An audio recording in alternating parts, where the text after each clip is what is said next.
That's for you.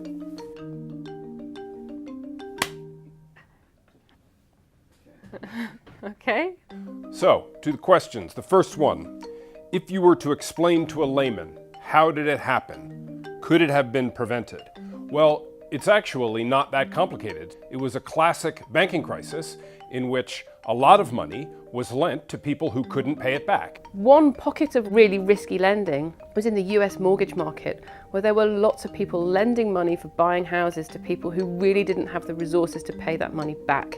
These, what we call subprime lenders, started collapsing one after the other in little locations all around the US, until it became clear that the whole sector had a problem.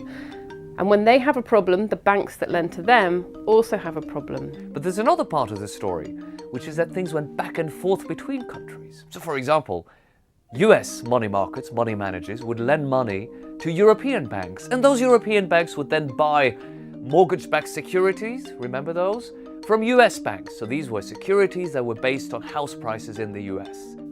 All of these debts against US real estate, which were then packaged into these fancy securities by the banks, that is the first link in a chain that ultimately led to financial systems all over the world. But it was much, much broader than that. People were borrowing silly money at silly cheap rates. Students straight out of university were being given cheap credit cards.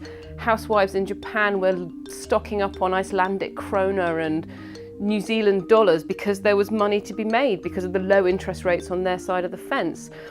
The signs were there, but no one was joining the dots.